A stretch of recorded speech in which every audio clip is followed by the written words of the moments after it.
Next on the mic, we have Bboy Herrick. Bboy Herrick in the building. Bboy Herrick, politic business, homie. If you got anything you want to advertise, anything you want to market, anything you got coming up, the floor is yours, sir.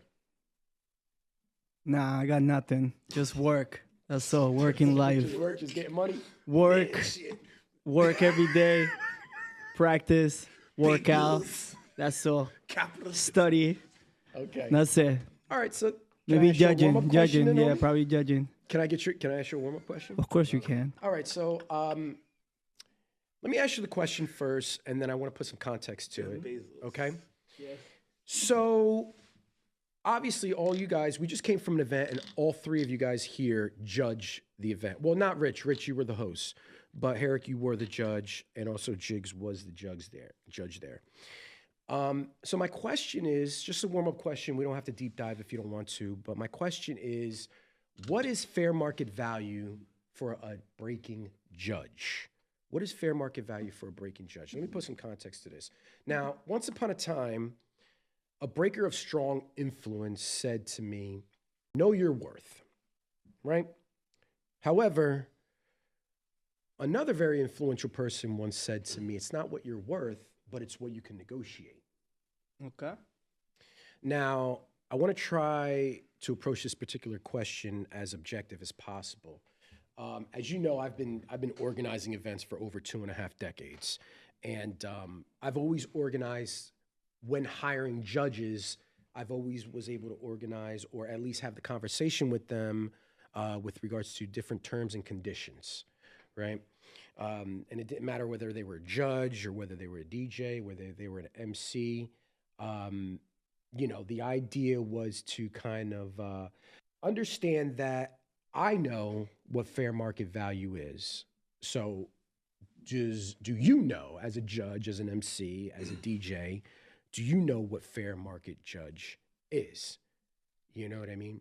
So let me ask you this first before we actually attack that. Let's try to take this a little bit slow. Now, as you know, I'm sure you know, I know, judging is subjective, no matter how the hell you want to chop it up, okay? Even breakers who critique other breakers is subjective. Even breakers who critique judges is subjective.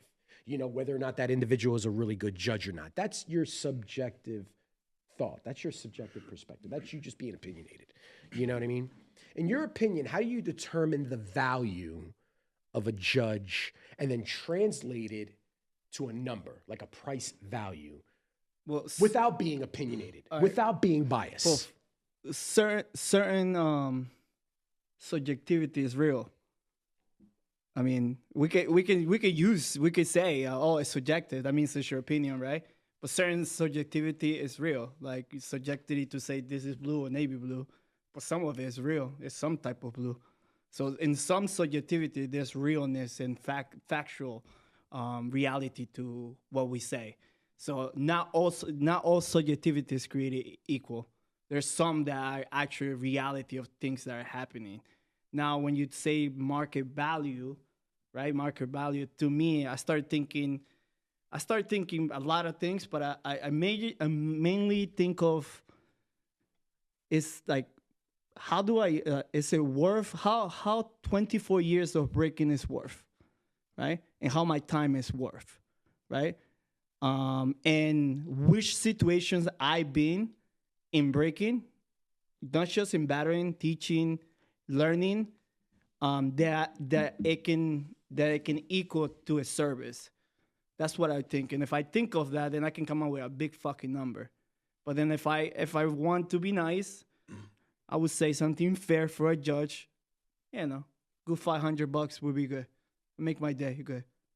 Is that what you're worth?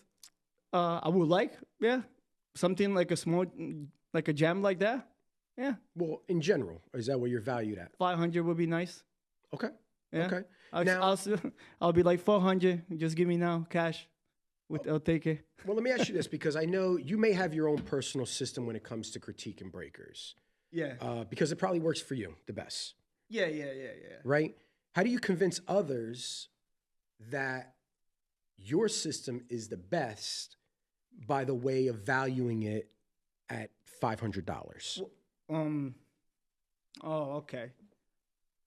Does that make Well, sense? I think it's the hardest part is remembering all the all the hardest part in judging, and since what I've seen is that people do want the feedback, even if they don't want to hear the bullshit, but they do want the feedback, right? Whether if they think they can beat you or not, they're gonna fucking ask why they lost. That's the major concern. Why did we lost, right? Even if they're like, well, I think this. Um, I think for me, is always in every battle. There's always a moment that stays in my head that I'm going to piggyback and think about why I made the decision that I went left or right, and I always like to provide that to any b-boy that will ask me as well. As well, I always like to remember, and this is real. Like a lot of my students don't like this, like and I have a really hard time being sensitive, right? Many reasons, right? And I can tell someone, well, you do the same shit, and it's my student. It's like, yo, bro, you can word that different, but you are doing the same shit, you know.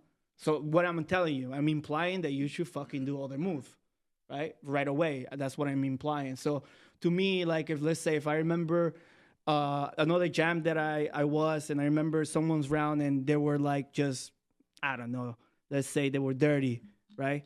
Not clean at all.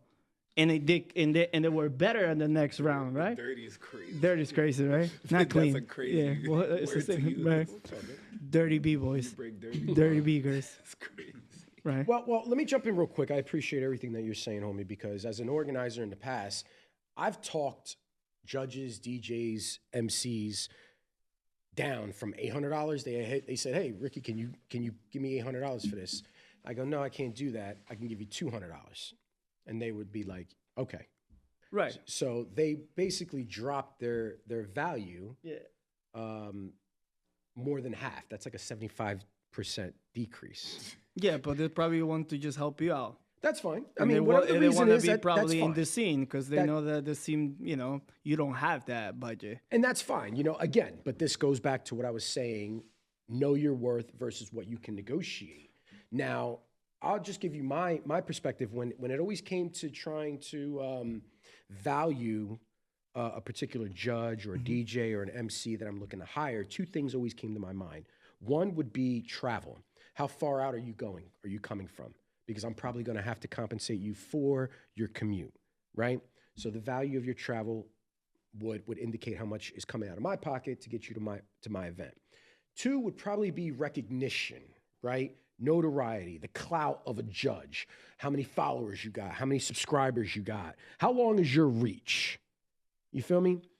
That could justify the outcome of the event, if you ask me. Awesome. I mean, which would lead into your ROI as a judge or, as an MC or a DJ.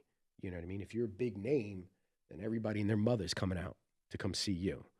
You know what I mean? If you're only big locally, then I'm probably going to have a less reach for you.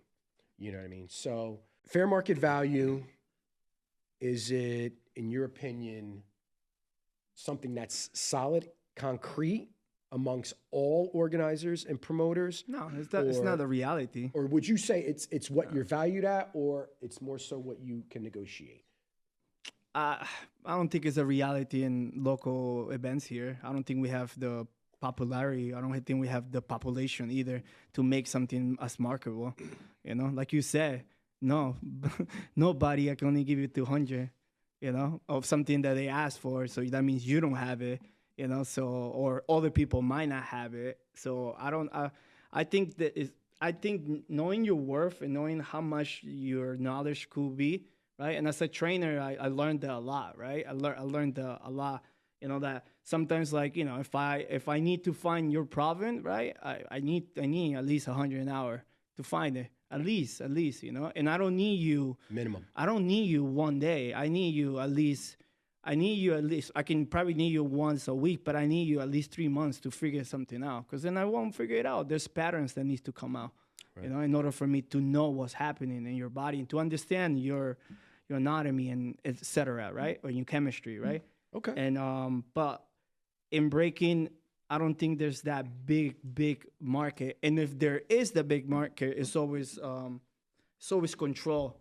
I see, and the people that get the opportunity, obviously, they're not gonna let it go. You know, and then that's fine because obviously that's kind of the name of the game sometimes. Okay. Excellent. Can I jump in? Yes, real quick? please. Yeah, I just want to say, because we've had this conversation before about like, as the promoter, the responsibility of the gym lands on you, right? Of what you, the moment I hire somebody, I'm trusting them to do a job, and they're a reflection of me as the promoter, right? So I look at it too, as Herrick was speaking, of like TikTok B-boys, right? Or like Instagram B-boys, we call them.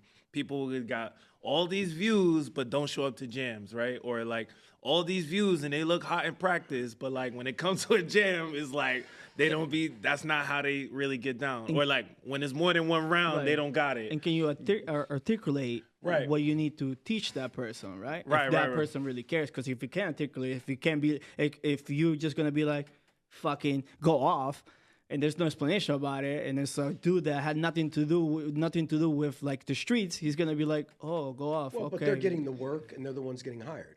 Yeah, but like, you know, Because they're the ones that have the ROI based on the followers, the subscriptions. yeah, I understand that, but the person needs to be able to teach that. Not everyone is a teacher. Not everyone is. They could be a good judge, but not everyone can be able to answer those questions.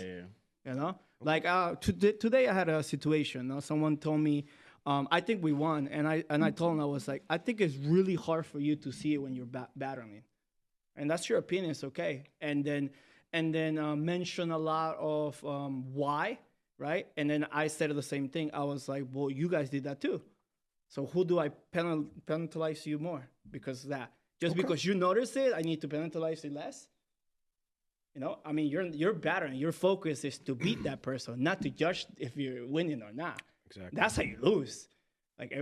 Like you know, that's how you do a short round because it's like I'm better, and my ego gets in the way, and you're like, fuck it, that's all I needed.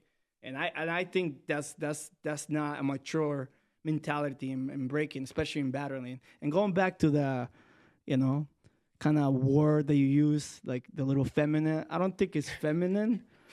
I could have jumped in when we were talking about it. That's what I mean. If you guys got something to say, jump in, man.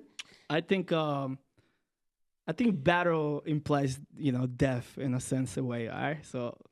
Wait, what are you talking about? His question? Yeah, I'm he's just talking saying, about my question. I'm just saying. I'm gonna leave it as that. He's saying that the stakes are are high, so Okay. everything counts. Everything you know, counts. Everything counts. The Thank word you. battle, we could have used competition.